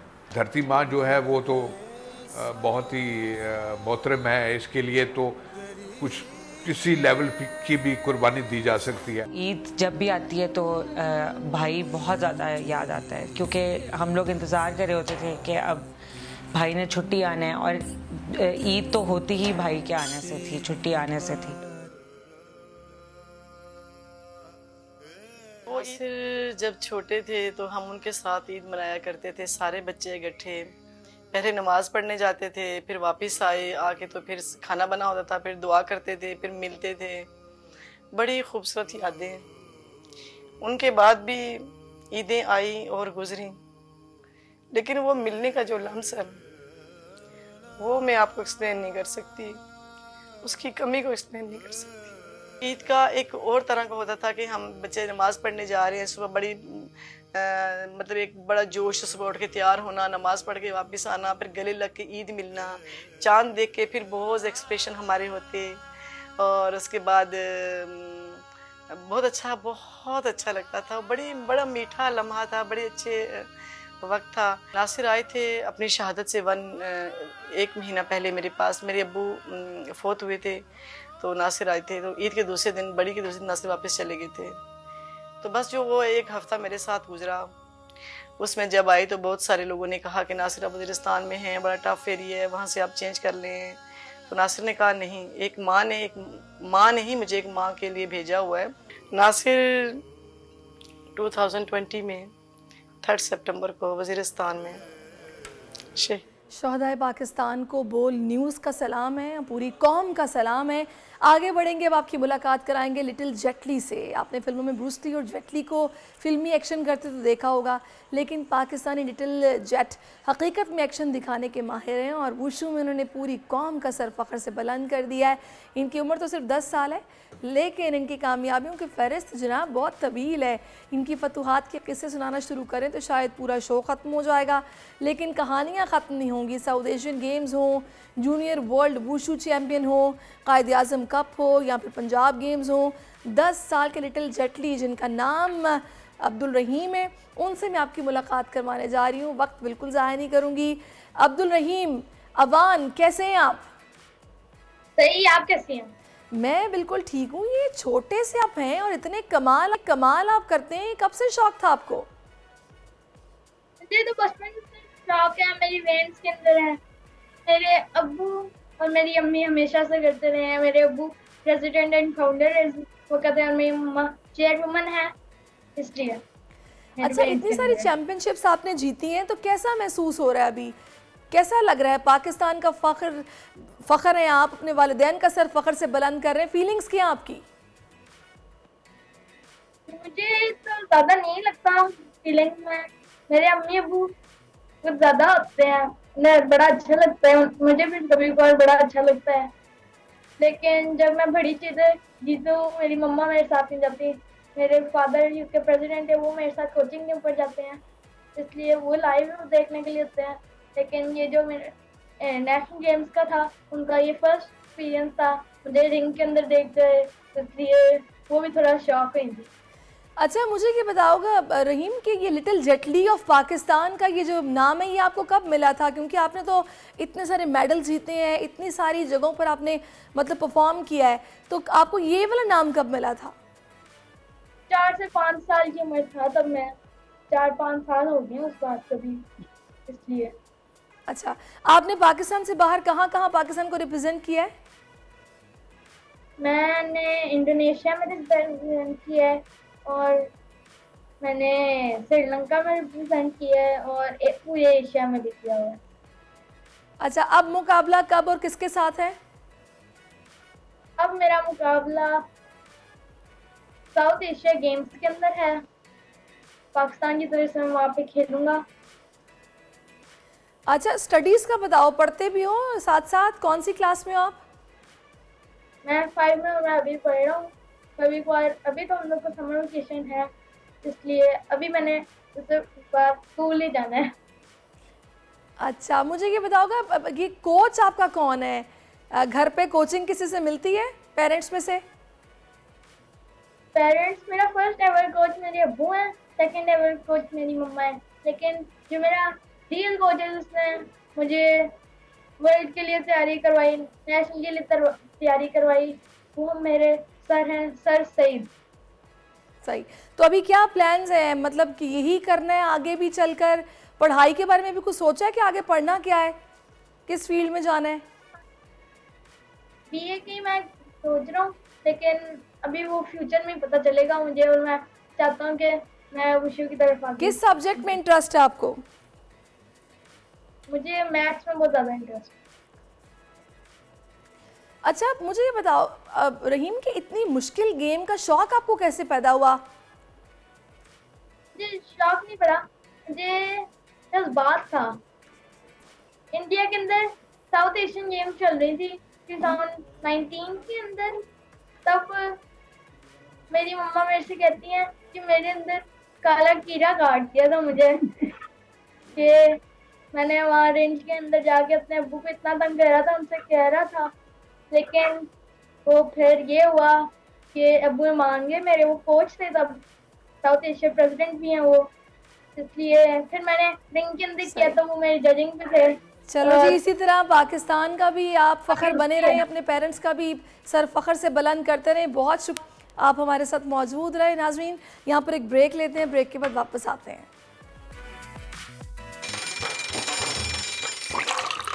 आजकल जिंदगी ही सुबह आउट ऑफ कंट्रोल है, दुनिया बोल है, पूरी दुनिया बोल है। वेलकम बैक नाजरीन। और अब मैं चाहूँगी कि कुछ बात करूँ क्रिकेट की दुनिया में। जैसे बाबर आजम एक के बाद एक रिकॉर्ड बनाते चले जा रहे हैं, इसी तरह स्नूकर की दुनिया का उभरता हुआ नाम है एहसन रमज़ान साहब, जिन्होंने पहले सिर्फ 16 साल की उम्र में वर्ल्ड एमेच्योर स्नूकर चैंपियन बनकर पूरी दुनिया को हैरान कर दिया। और अब ये एशियन अंडर 21 स्नूकर चैंपियन का टाइटल भी अपने नाम करने वाले पहले पाकिस्तानी क्विस्ट बन गए हैं।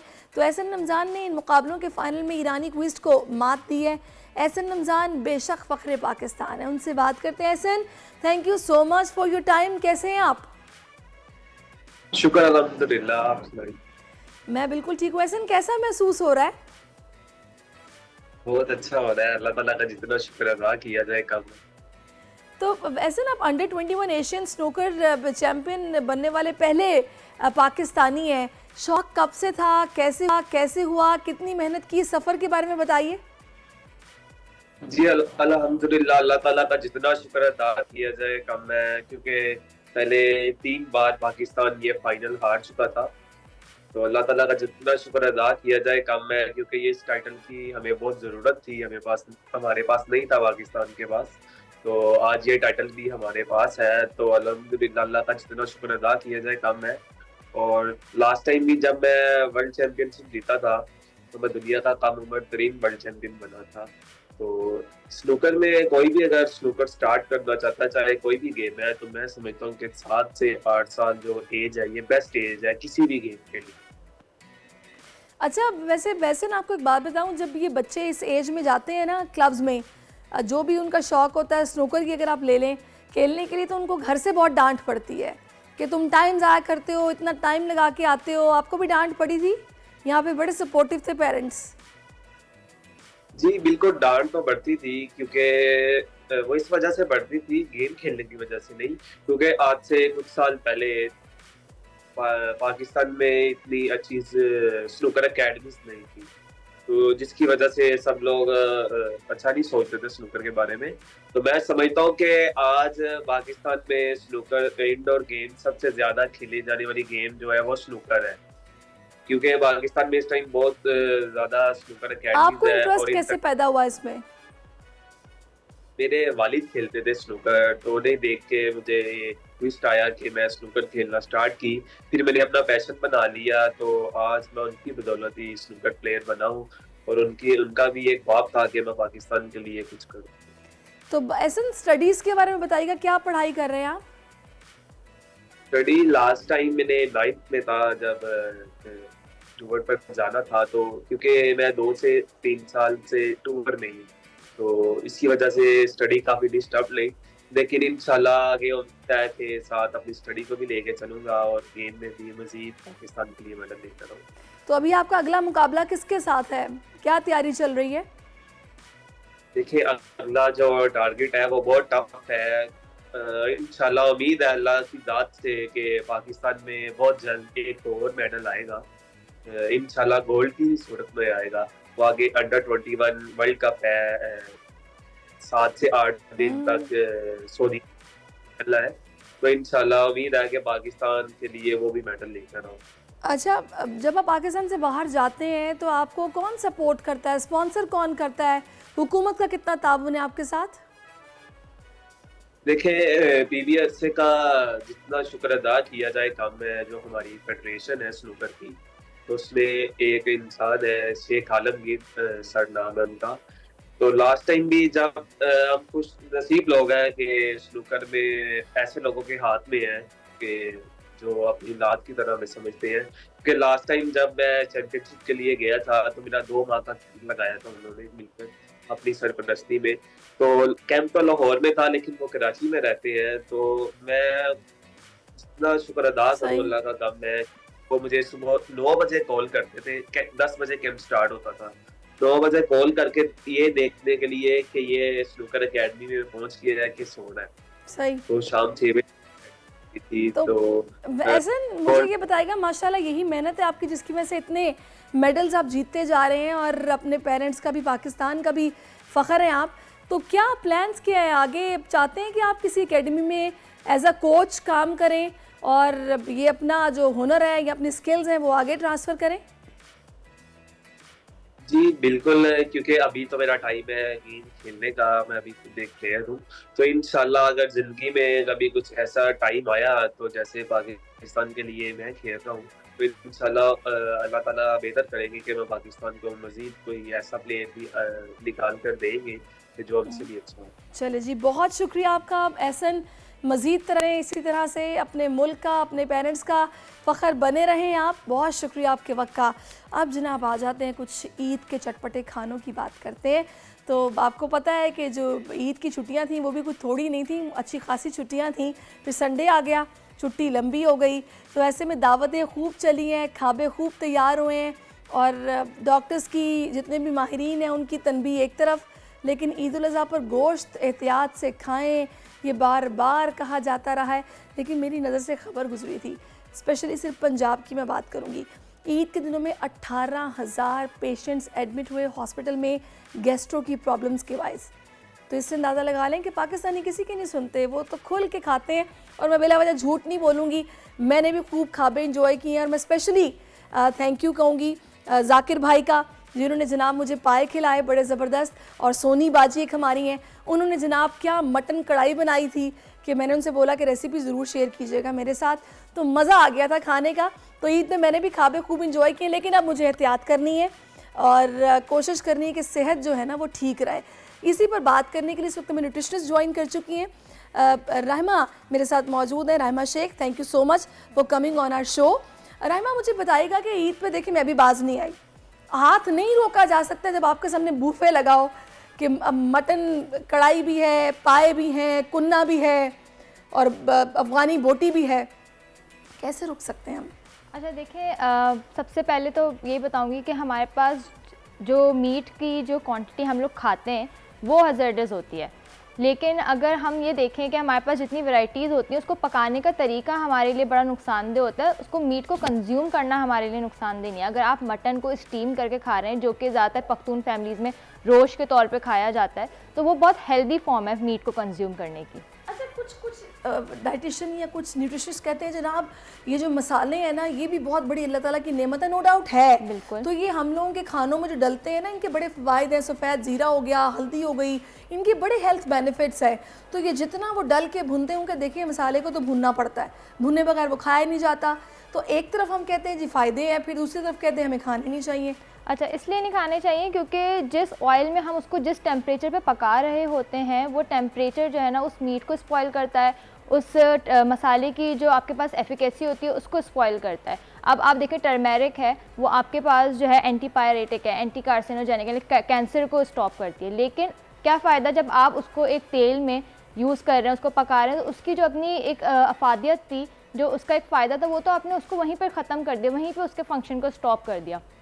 क्योंकि हमारे पास स्पाइस में फिनॉल्स होते हैं और फिनॉल्स जो होते हैं वो हमारे पास ऑयल में मिक्स हो जाते हैं, जिसकी वजह से उसका फिर फ़ायदा नहीं रहता, वो उसमें सॉल्युबलाइज हो जाते हैं। तो इसलिए हम अभी तो ईद गुजरी है तो यकीनी तौर पर सबकी फ्रिज में गोश्त मौजूद है, बिल्कुल लोगों ने उसको पकाना भी है, खाना भी है, कैसे पकाएं, कितना खाएं? अच्छा, सबसे पहले बहुत लॉन्ग टर्म स्टोरेज ना करें, क्योंकि जो गोश्त की शेल्फ़ लाइफ है वो बहुत से ज़्यादा ये 2 से 3 मंथ्स है।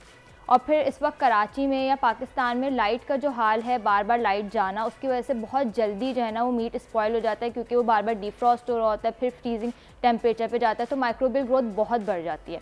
उसको पकाने का बेस्ट तरीका ये है कि अगर आप उसको दही में मैरिनेट कर लें तो वो बहुत अच्छे से गल जाता है यूजुअली, और फिर उसको बहुत कम कुकिंग टाइम देना पड़ेगा आपको, क्योंकि जितना आप हीट से कम एक्सपोज करेंगे उतना ही आपके लिए अच्छा है। और बारबेक्यूज़ जो हम करते हैं अपने घरों में, तो हम चारकोल से बहुत ज़्यादा उसको डायरेक्ट उसको कांटेक्ट करा देते हैं, वो बहुत जो है ना हमारे लिए गलत है। यानी ये जो कोयला होता है जिसके ऊपर हम बाकायदा बारबेक्यू पार्टियाँ होती हैं जनाब, उनके रात में छत पर घर में, तो उस पर आप ये कह रही हैं कि जितना डायरेक्ट उसका कांटेक्ट होता है कोयले के साथ, उससे क्या इफेक्ट्स होते हैं?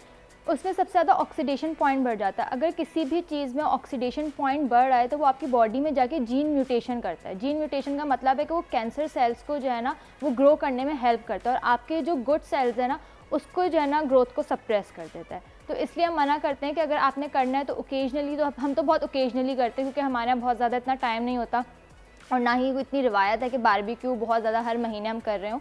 ईद के मौके पे कर रहे हैं तो कोशिश करें कि वो हाफ़ कुक्ड मीट हो, और फिर उसको अगर आपको सिर्फ उसको बहुत अच्छे से अरोमा आपको चाहिए, थोड़ा बहुत आपको उसका माउथ फील ऐसा चाहिए कि उसमें आपको चारकोल का एक टेक्सचर फ्लेवर आए, तो उसको हाफ़ कुक करने के बाद जो है ना वो आप बारबेक्यू करें।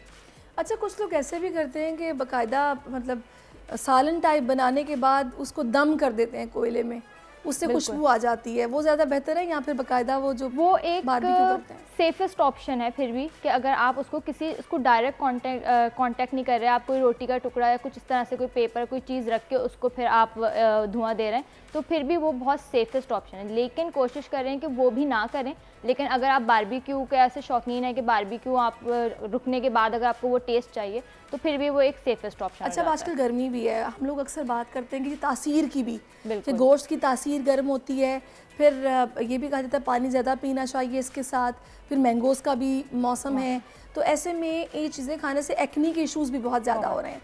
तो आपके ख्याल में हमारा रूटीन होना क्या चाहिए और हमें कितना खाना चाहिए, कंज्यूम कितना करें पर डे? अच्छा, जब अब हम किसी को भी एक क्वांटिटी बताते हैं मीट की कि आपको कितना कंज्यूम करना है, तो इट्स 0.68 ग्राम्स पर केजी। अगर कोई 40 केजी का है तो 40 केजी को मल्टीप्लाई करेगा 0.68 को, और वो उसका मीट का पोर्शन होगा पूरे दिन का। ठीक है, अब हम तो काउंट ही नहीं करते ना कि हम कितना पका रहे हैं, कितना खा रहे हैं। जिसकी जितनी डाइट है वो उस हिसाब से उसको कंज्यूम करता है, तो उतना पोर्शन अगर आप खा रहे हैं तो वो आपके लिए जो है हेल्दी है, आपको जो है वो बॉडी में एनर्जी प्रोवाइड कर रहा है। अगर आप उससे ज़्यादा कंज्यूम करते हैं तो वो फैट की। अच्छा, कुछ लोग इसको इजी करने के लिए कहते हैं कि जितने आपके हाथ की हथेली है ना, बस इतनी बोटी आपने खानी है। अच्छा नहीं, ये जो है ना अब इसको साइंस जो है ना मना करती है, इसलिए क्योंकि हर किसी का पाम साइज़ बहुत डिफरेंट है। ठीक है, मेरा पाम साइज़ जो है किसी से बहुत डिफरेंट है, तो अगर मैं उसको इधर इस पर मेजर करूँगी तो ऑब्वियसली जो मेरे ही वेट का बंदा हो सकता है कि उसका पाम साइज़ मेरे ही वेट के साथ वाले का बहुत डिफरेंट हो, तो ये बहुत बड़ा मिथ है कि आप उसको जो है ना इसमें मेजर करके खाएं।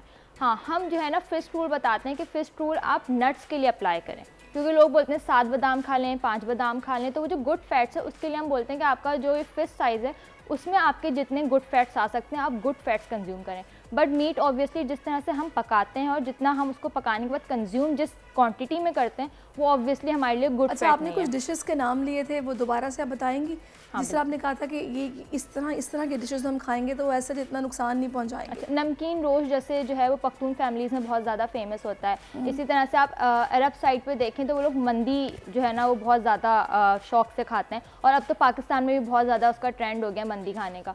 उसमें फ़ायदा क्या होता है कि वो बहुत स्टीम्ड तरीके से मतलब खाना पक रहा होता है कि स्टीम्ड गोश्त होता है उसमें, और बहुत ही मतलब समझे फॉर मिनट और 2 मिनट्स के लिए जो है ना उसको सौते या उसको किसी मसाले में किया जाता है, तो वो बहुत कंपैरेटिवली सेफ़ कंसिडर किया जाता है कंज्यूम करने के लिए। और अगर आप खाना खा रहे हैं तो उससे पहले कोशिश करें कि यखनी का इस्तेमाल लाजमी करें।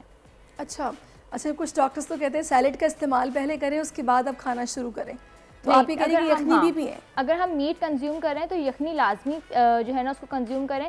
एक तो वो आपको ना फीलिंग ऑफ फुलनेस देगा, एज ए एपेटाइज़र भी आपके लिए काम करेगा, और फीलिंग ऑफ फुलनेस मतलब एक ऐसा वाहिद एपेटाइज़र है जो भूख बढ़ाता नहीं है, बल्कि आपके जो पेट का जो लेवल है आपको ऐसा लगता है कि आप जो ना हाफ़ फुल हैं और फिर आप हाफ़ जो है ना अपनी जो रिक्वायर्ड अमाउंट होती है उसमें कंज्यूम करते हैं, तो बहुत बैलेंस मेनटेन रहता है आपकी डाइट में। बिल्कुल आपने बड़ी अच्छी बात ये बताई है कि पहले अगर हम थोड़ा सा यखनी का सूप ले लेंगे तो हमें कुछ फुलनेस महसूस होगी, और फिर हम खाना खाएंगे तो उतना ऐसा ज़्यादा नहीं खाया जाएगा। अच्छा, ये जो आपने भी बताया था इससे पहले हम आपस में बात कर रहे थे कि ये जो पोर्शन डाइट होती है ये कितनी ज़रूरी है? अच्छा, देखिए अल्लाह ताला ने बार बार कुरान में फरमाया कि ना आप एक हद से ज़्यादा बढ़ें ना उससे कम अपने आप को करें, एतदाल आपने जो है ना वो रखना है। तो इसी तरह से अल्लाह ताला ने हर चीज़ में एतदाल रखा, इसीलिए खाने में भी रखना ज़रूरी है। सही। लोग जब मैं देवी मेरे पास कोई भी कंसल्टेशन के लिए आता है, मुझे बोलता है जी हम कीटो डाइट कर रहे हैं, डैश डाइट कर रहे हैं, तो मैं उनसे पूछती हूँ वजह क्या है। आप अपनी डाइट में से कार्ब्स को एलिमिनेट कर रहे हैं या अपनी डाइट में से आप फैट को या प्रोटीन को एलिमिनेट कर रहे हैं। अल्लाह ताला ने हर चीज़ में अगर ये सारे न्यूट्रिएंट्स रखे हैं तो उसकी कोई ना कोई वजह है ना, there is a science behind it. सही। अगर आपकी प्लेट में कार्ब्स हैं, आपकी प्लेट में प्रोटीन है, आपकी प्लेट में फैट्स मौजूद हैं, तो आपकी प्लेट जो है वो बहुत कलरफुल प्लेट हमारी लैंग्वेज में कंसिडर करते हैं, उसको कंप्लीट प्लेट कंसिडर करेंगे। अब आपने कितने कार्ब्स लेने हैं, कितने फैट लेने हैं, सब कुछ थोड़ा थोड़ा लेना है बस, ये डिपेंड करता है। आखिरी में मुझे सिर्फ ये बता दें कि हमें ये कुर्बानी का गोश्त कितने दिनों में ख़त्म करना है, कि हम हेल्दी भी रहेंगे और हमें कोई नुकसान नहीं पहुंचेगा। अच्छा, इस वक्त जो लाइटों का हाल है, क्योंकि बार बार जा रही हैं, तो 2 महीने एटलीस्ट, और अगर आपको लगता है कि नहीं थोड़ा और लॉन्ग टर्म, 2 महीने बहुत ज़्यादा नहीं हो गया? 2 महीने कर सकते हैं, क्योंकि बहुत सेफेस्ट ऑप्शन होता है, क्योंकि बहुत सारे लोग ऐसे हैं जो बहुत कम ही जो है ना वो गोश्त को इस्तेमाल करते हैं, लेकिन कुछ लोग ऐसे हैं जो बहुत ज़्यादा होल्ड करते हैं। अब जिसके डीप फ्रीज़र में गाय हैं पूरी, तो वो कैसे उसको 2 महीने से पहले उसको बांट देनी चाहिए उसको बांट देनी चाहिए, पूरी गाय नहीं रखनी चाहिए, गलत बात है। अच्छा, मुझे ये लगता है कि 15 दिन बहुत है। 15 दिन में आप उसको कंज्यूम कर नहीं सकते। अगर आप उसको कंज्यूम करेंगे तो फिर आपको गैस्ट्रोएंटराइटिस के मसले बहुत ज़्यादा रिपोर्ट हो जाएंगे। जैसे आपने बताया कि लाहौर में जो केसेस रिपोर्ट हैं 18,000, कराची में जितने केसेस रिपोर्ट हुए हैं उसमें से 80% गैस्ट्रोएंटराइटिस के केसेस थे, क्योंकि सुबह नाश्ते में भी गोश्त है, दोपहर में भी गोश्त है और रात में भी गोश्त है। बस क्या कह सकते हैं, ये बांटेंगे नहीं, बस खाएंगे, अपने फ्रीज़र भरेंगे। और मुझे इतनी हैरत होती है, कुछ लोग मुहर्रम ख़त्म हो जाता है और गोश्त खाते रहते हैं, वो भी कुर्बानी का। प्लीज़ अपनी सेहत पे जुल्म ना करें। बहुत शुक्रिया रहमा, आप हमारे साथ मौजूद रही। नाज़रीन, एक ब्रेक लेते हैं, ब्रेक के बाद वापस आते हैं। Stay with us. आजकल जिंदगी ही सुबह आउट ऑफ कंट्रोल है, दुनिया बोल है, रोरी दुनिया बोल है। वेलकम बैक नाजरीन। पाकिस्तान के नौजवानों में टैलेंट की कोई कमी नहीं है। ऐसी एक मिसाल इस वक्त मेरे साथ स्टूडियोज़ में है और मैं वक्त ज़ाया किए बगैर आपकी मुलाकात उनसे करवाती हूँ। इस वक्त मेरे साथ अमीर हमज़ा पांजरी मौजूद हैं। इनके गोल्ड मेडल्स की तादाद आप देख सकते हैं कि ढेरों गोल्ड मेडल हैं इनके पास, और इनको एम्बेसडर भी मुंतखब किया गया है सिंध एजुकेशन की तरफ से।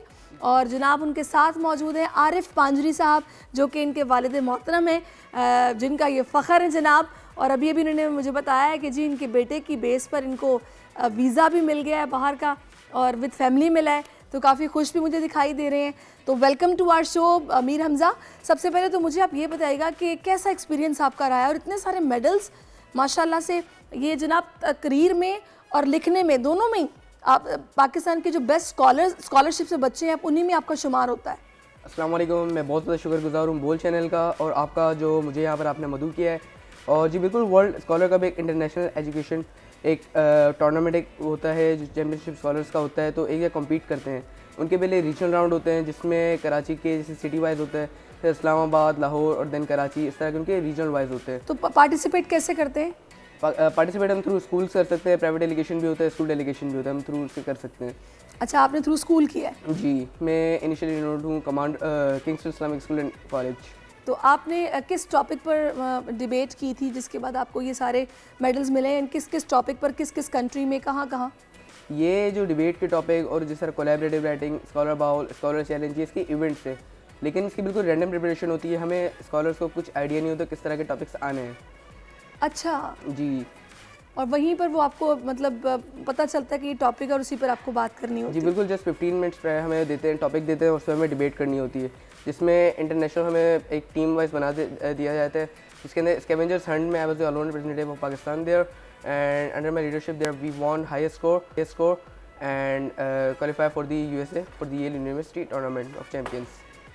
अच्छा, अभी आपको जैसे कि सिंध में एजुकेशन का एम्बेसडर भी मुंतखब किया गया, ये कांटेक्ट आपसे किस तरह किया गया, किसने किया, क्या बात हुई? मैं तो बहुत ज़्यादा शुक्रगुजार हूँ हमारे special assistant to CM mister Asif Khan का, कि उनके बल मेरे ऊपर नहीं लेकिन जितने पूरे केमाड़ी के हैं उनके बहुत ज़्यादा तवज्जो है। इवन के टैलेंट को ज़ाया नहीं होने दे रहे हैं, अबुलाइश्ड होने ही नहीं दे रहे। और बॉक्सिंग क्लब, इस तरह के उन्होंने बहुत सी चीज़ें उन्होंने नॉमिनेट वहाँ पे करवाई हैं। और उन्होंने सीएम साहब हमारे साथ मीटिंग थी, और जब वहाँ पे हम गए तो सिंध गवर्नमेंट का भी बहुत ज़्यादा शुक्रगुजार हूँ, बिकॉज जितने मेरे एक्सपेंस थे they bear my all expenses in Qatar Doha global round. और आप पाकिस्तान से बाहर कहाँ रिप्रेजेंट किया पाकिस्तान? लास्ट ईयर मैं दुबई ग्लोबल राउंड में था, दैन फिर अजरबैजान बाकू रीजनल राउंड पे। जो मेरा दुबई ग्लोबल राउंड था, there were 1500 scholar and 30 nation were participating there. तो वो भी मेरे लिए एक बहुत ज़्यादा टफ राउंड था। उसमें मेरे भाई मिस्टर उमैर पांजरी, तो उनका बहुत शुक्रगुजार हूँ, बिकॉज उनकी मोटिवेशन की वजह से वहाँ पे माशाल्लाह से मैंने 7 मेडल स्कोर किए थे। माशाल्लाह, ज़बरदस्त। आरिफ साहब कैसा महसूस कर रहे हैं? जी अस्सलाम वालेकुम। सबसे पहले तो मैं बोल चैनल का बहुत शुक्रिया, और गुज़श्ता ईद मुबारक आप दोनों को। मैम आपको भी मुबारक हो, बोल चैनल के सबको मुबारक। और मैं बहुत फ़ख्र से अपने सर बुलंद से मैं महसूस कर रहा हूँ कि अल्लाह पाक हर पाकिस्तानी बच्चे को इस तरह का आगे निकाले, और हर पेरेंट्स का काम है कि मैम वो आगे अपने बच्चों को। कहाँ का मिला है, कहाँ जा रहे हैं आप लोग? ये मैम, ये अमेरिका ने वीज़ा दिया है, यूएस ने इनको टूर्नामेंट के लिए इंशाल्लाह नवंबर में पाकिस्तान को रिप्रेजेंट करने जा रहा है। ये शुरू से ही पढ़ाई में तेज़ थे या फिर ये बाद में आके कुछ तेज़ी आई है? नहीं, शुरू से ये बहुत तेज़ थे माशाल्लाह। बचपन से हमारे पूरे ख़ानदान इसके ऊपर कहता था। ये शुरू से खिलौने से नहीं खेला इन्होंने, सिर्फ ये कॉपी में राइटिंग और ये लिखना और पढ़ना बस। अच्छा, माशाल्लाह। तो अभी आप अमेरिका जा रहे हैं, नवंबर में आपका वहाँ पे कंपटीशन है? जी बिल्कुल, वहाँ पे उसके लिए TOC टूर्नामेंट ऑफ चैंपियंस के लिए वहाँ से क्वालिफाई कर चुका हूँ मैं मेरी टीम के साथ, और इंशाल्लाह पाकिस्तान की नुमाइंदगी करते हुए वहाँ पे मैं कम्पीट करूँगा। तो साथ जाएंगे आरिफ साहब? जी मैम, क्योंकि और वो एक्सपेंस भी सिंध गवर्नमेंट बेयर कर रही है? जी बिल्कुल, जितने भी एक्सपेंसिव हैं वहाँ के वो वही करेंगे, सिंध गवर्नमेंट ही बेयर करेगी। चलिए, ज़बरदस्त। अच्छा, मुझे ये बताएगा कि अभी ये जो आपका कप था, स्कॉलर कप कहते हैं, इसके हवाले से बताइएगा ये एक्सपीरियंस कैसा था, और स्कॉलर कप में आपने पार्टिसिपेट थ्रू स्कूल किया, टॉपिक आपको वहाँ अचानक पता चला, वहाँ फीलिंग्स क्या थी जब आपको इतने सारे गोल्ड मेडल मिले? मेरी मैम है, मेरी मेंटोर भी हैं, और उनकी बहुत ज़्यादा सपोर्ट थी मैम सादिया अमरीन की। हाँ। और जब मैंने वहाँ पे पार्टिसिपेट किया और वहाँ पे जब मैं गया था और माशाल्लाह से जब मैंने मेडल स्कोर किए और जब पाकिस्तान का फ्लैग मैं वहाँ पे देखा, तो I can't control my emotions, I felt touched. तो वो मेरे लिए जो प्राउड मोमेंट था, it was really honour for me and I am glad representing my proud nation there. तो एक रियली मतलब कि मुझे बहुत आई कुडंट एक्सप्लेन देयर, तो बहुत फ़ख्र की बात थी मेरे लिए वहाँ पर। अच्छा, आपने सिंध की सकाफत को भी उजागर किया था, सिंधी टोपी और अजरक भी आपने पहनाई थी, वो कैसा था आपका एक्सपीरियंस, वो उसके बारे में बताएगा, वो माहौल क्या था तब? हम बिल्कुल वहाँ पे सिंध को भी रिप्रेजेंट करने जा रहे थे, तो वो एक सुवीनियर थे उनके लिए। तो एक ही बात सोची थी कि अगर हम जा रहे हैं सिंध को ही रिप्रेजेंट करने जा रहे हैं, तो सिंध की एक सौगात भी इनको दें। तो यही सोच के गए थे, और माशाल्लाह सिंध की पूरी टीम को एक हमने गिफ्ट किया था। तो आगे प्लान्स क्या हैं अमीर हमज़ा, क्या करना क्या आप? इंशाल्लाह अब मेरे नवंबर के बाद तो मैं पायलट के वो FAA मैंने क्लियर कर चुका हूँ मैं। इंशाल्लाह वहाँ पे मैं स्कूल से पार्टिसिपेट कर रहा हूँ, और इंशाल्लाह उम्मीद यही है कि एम्बेसडर बनने के बाद मेरी यही ख्वाहिश होगी कि जितने भी सिंध के हैं उनमें से भी एक टैलेंट बाहर हो। हमारे पास टैलेंट की कमी नहीं है। इवन के अमेरिकन डेलीगेशन मिस्टर जेरेमी चमली जो उनके को-फाउंडर है और मैनेजिंग डायरेक्टर है, और डैनियल ब्रिटिश एवर्स की वो CEO है वर्ल्ड स्कॉलर कप के, मैंने उनको एक वार्मली इन्वाइट किया है यहाँ पे सिंध में आए और सिंध को आप विजिट करें। सिंध में टैलेंट की कोई कमी नहीं है, इवन को आप हाईलाइट करें। तो इंशाल्लाह सिंध की एजुकेशन के लिए आप क्या करेंगे, क्योंकि आपको उन्होंने एम्बेसडर अगर मुंतखब किया तो यकीनन आपके जहन में होंगी चीज़ें कैसे इस पे काम होना चाहिए? जी बिल्कुल, आपको बता रहा हूँ, मैंने एक डेलीगेशन को इन्वाइट किया है वहाँ से वर्ल्ड स्कॉलर कप के कि आएँ। पहले सिर्फ कराची, इस्लामाबाद, लाहौर और इस तरह के एरिया ही हाईलाइट होते थे, तो वहाँ से बस टैलेंट निकलते थे। तो मैंने उनकी यही वार्मली रिक्वेस्ट की है कि आप आएँ और सिंध विजिट करें, बिकॉज इन रूरल एरियाज़ में भी टैलेंट की कोई कमी नहीं है। आप आएँ, उनको हाईलाइट करें। तो इंशाल्लाह वो हैदराबाद सखर वाली साइड पे आएंगे और मेरे साथ इंशाल्लाह। आप बिलोंग कहाँ से करते हैं? इंटीरियर सिंध से कहीं से? मैं किमाड़ी से। अच्छा, किमाड़ी से करते हैं। Belong in the fisherman community. सही। तो बारिफ साहब और बच्चे भी हैं आपके, वो भी इसी तरह टैलेंटेड है, वो क्या कर रहे हैं? तो एक तो बेटी यूनिवर्सिटी में मेरी और बेटा भी यूनिवर्सिटी में, लेकिन वो इतने वो नहीं है। लेकिन ये पूरे ख़ानदान में सबसे टैलेंटेड है। पूरी हमारी कच्ची कम्युनिटी, मिस्टर सरदार हुसैन भट्टी साहब हैं और FCS के, उन्होंने सब ने मिलकर मुझे कहा है कि भाई हम इसके लिए सब कुछ करेंगे। पूरी कच्ची कम्युनिटी ने कहा है कि हम इसके लिए सब कुछ करेंगे, आप इस बच्चे को है ना आगे तक ले आएँ। इवन के जो हमारे ट्रू फिशरमैन लीडर, उनको मैं यहाँ पर डिस्क्राइब नहीं कर सकता, वो ऐसे हैं कि उनकी बहुत ज़्यादा हमारे साथ सपोर्ट थी। Mister FCS director mister Zahid Ibrahim Bhatti साहब और सरदार हुसैन भट्टी साहब, वो एक फिशरमैन है, ट्रू फिशरमैन है, हमारे लीडर हैं वो। तो आप ज़रा गाइड तो करें बच्चों को जो इस वक्त आपको देख रहे हैं, आप किस तरह मैनेज करते हैं, पढ़ाई को कितना टाइम देते हैं, या वो बच्चे जिनको लिखने का और डिबेट्स का शौक़ है उनको आप क्या सजेशन देंगे, मशवरा क्या देंगे? मेरा मशवरा, मेरा एडवाइस ये है, बिकॉज मैं एक स्टूडेंट कोच भी रह चुका हूँ, मैंने 34 स्टूडेंट्स को ट्रेन भी किया है और इवन के वो क्वालिफाई भी कर चुके थे। मोबाइल से कैसे बचें आजकल के बच्चे? टेक्नोलॉजी मैं तो नहीं कहूँगा बिल्कुल कि मोबाइल से आप बचें, बल्कि टेक्नोलॉजी एक ऐसी चीज़ है जो आपको काबिल बना सकती है। लेकिन पॉजिटिव यूज़ बताएं ना। पॉजिटिव यूज़ यही है कि AI टेक्नोलॉजी, AI आज इतनी एडवांस हो चुकी है। इवन कि अगर मुझे कुछ काम भी होता है तो AI मेरा बिल्कुल, जो भी मेरी अपॉइंटमेंट्स होती हैं, जो भी होता है AI मेरी करती है। तो आप AI की तरफ ज़्यादा फोकस करें। AI इससे डरना नहीं है, AI ही आपको फ़ायदा पहुँचा सकती है, तो उससे आप टेक को ज़्यादा सॉफ्टवेयर डेवलपमेंट की तरफ जाएं। सॉरी, कैसे यूज़ करते हैं AI का? AI का लाइक मेरे डॉक्यूमेंट्स वगैरह जो भी बनाने होते हैं, इवन की जो मेरी प्रिपरेशन होती है थ्रू AI में करता हूँ। आजकल तो बच्चे थीसिस AI से सारा तैयार करते हैं, वहाँ से कॉपी करके वहाँ पेस्ट कर देते हैं। मैं बिल्कुल ये नहीं कह रहा कि कॉपी करें, पेस्ट करें, उनसे आप नॉलेज लें, AI से आप नॉलेज लें, तभी आप ज़्यादा मतलब कर सकते हैं। You are mostly gain education और knowledge from the AI tech और मैनी थिंग लाइक दैट। तो कितना टाइम स्टडीज़ को देते हैं आप डेली? मैं daily 2 to 3 hours। 2 to 3 hours। Even के इट्स माय ओपिनियन कि बुक आपकी सबसे बेहतरीन दोस्त है। सही। तो थ्रू बुक आप जो सीख सकते हैं वो आप किसी चीज़ से और नहीं सीख सकते, लेकिन एआई आपको एक मशवरा दे सकती है, गाइड कर सकती है। इवन के एक डिबेट का ये भी टॉपिक था कि अगर हम वर्चुअल लर्निंग करते हैं और टेक लर्निंग करते हैं तो कौन सा एडवांस है। तो मैंने ऑफकोर्स के टेक के भी कहा था, वर्चुअल भी कहा था, बिकॉज के जब हम टेक से करते हैं तो हम ज़्यादा चीज़ें गेन कर सकते हैं। इवन कि अगर हम मोबाइल डिस्प्ले होगा तो थ्रू इमेजेस आप ज़्यादा लर्न कर सकते हैं। थ्रू इमेजेस ज़्यादा लर्न कर सकते हैं। तो अब मुझे ये बताइएगा, अभी जिस कंपटीशन में अभी आप जा रहे हैं अमेरिका, वहाँ पर और कौन सी कंट्रीज़ हैं जिनके बच्चे आएंगे जो कि आपके साथ पार्टिसिपेट कर रहे हैं? वो तो फिर वर्ल्ड वाइड वो है कंपटीशन है, बिकॉज यहाँ पे ग्लोबल राउंड होते हैं, तो उसके अंदर सिर्फ 100 नॉमिनेटेड स्टूडेंट वो क्वालिफाई कर चुके थे अमेरिका के लिए, येल यूनिवर्सिटी के लिए। तो जैसे कि वहाँ पे 8 से 10 ग्लोबल राउंड होते हैं, तो वहाँ पे सीनियर डिवीजन से 100 तो इस तरह फिर क्वालिफाई करके अमेरिका में कम्पीट करेंगे। तो अराउंड 65 कंट्रीज किस स्टेट में जाएंगे आप? सॉरी, किस स्टेट में जाएंगे अमेरिका में? इंशाल्लाह न्यू हेवन में। न्यू हेवन में। अच्छा, अब स्पोर्ट्स एक्टिविटीज़ में कोई दिलचस्पी है आपकी? जी जी बिल्कुल, फिजिकल एक्टिविटीज़ हमारे जिस्म के लिए बहुत ज़्यादा ज़रूरी है, उससे हम एक्टिव रहते हैं। तो इवन मेडिटेशन में सुबह करता हूँ, तो ये भी मेरे लिए बहुत ज़्यादा फ़ायदेमंद है। और I really love to play. Parents की सपोर्ट कैसी रही है? पेरेंट्स की सपोर्ट, मेरे ब्रदर की सपोर्ट, मेरी सिस्टर वगैरह की, मतलब बचपन ही से थी। मदर की दुआएं, तो जो उनकी दुआएं हैं, जो उनकी सपोर्ट है, मैं बता नहीं सकता यहाँ पर। सही, बहुत अच्छे, ज़बरदस्त। ऐसे ही आप जनाब नाम रोशन करते रहें अपने पेरेंट्स का भी और पाकिस्तान का भी, और मज़ीद तरक्की करें। Keep shining. मैं आपसे मज़ीद भी बात करूँगी। अभी हमारे पास जनाब, मैं ये चाह रही हूँ कि मेयर कराची को शाबाश दी जाए। मुर्तज़ा वहाब साहब, शाबाश है आपको कि आपने कराची का मेयर बनते ही अपने पहले इम्तिहान में बेहतरीन, जिसे अगर मैं कहूँ कारकर्दगी तो वो गलत नहीं होगा, साबित कर दिखाया है कि आप ही इस सीट के दुरुस्त हकदार हैं। जिस तरह ईद उल अज़हा पर आपने शबो रोज़ अनथक मेहनत की है, वो कराची वालों को वाज़े नज़र आई है। जो सफाई सुथराई के इंतज़ाम इस बार ईद पर शहरियों ने देखे हैं, इस इंतज़ाम के लिए शहरी बरसों से तरस रहे थे। इसे कहते हैं काम, इसे कहते हैं इंतज़ामात। जिस तरह ईद पर मुर्तज़ा वहाब ने कराची के हर टाउन का दौरा किया है, बेहतर अंदाज में अलाइशों को ठिकाने लगाया गया। इस बार ऐसा नहीं हुआ कि किसी ने अलाइशों को नालों में या सड़क पर फेंका हो।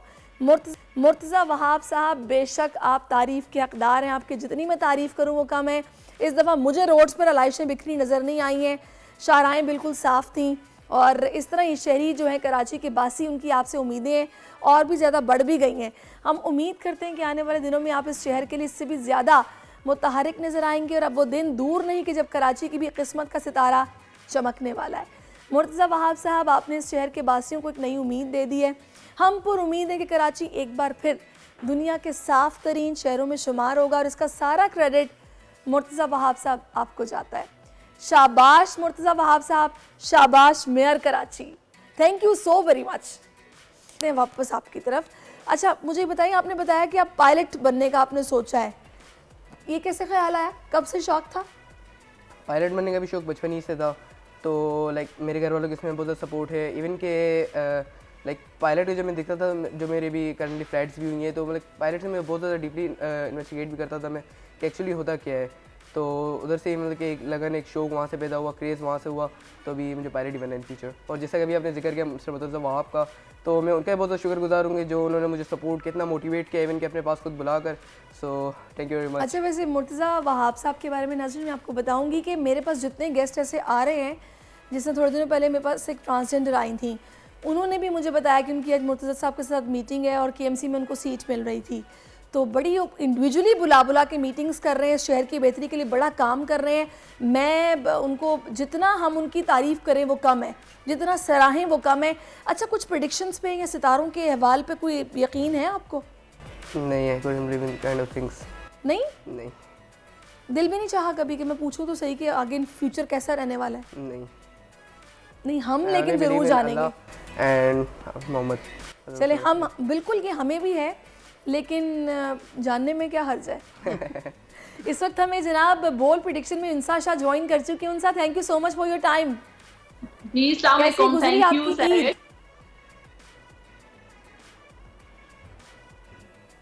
ईद कैसी गुजरी है?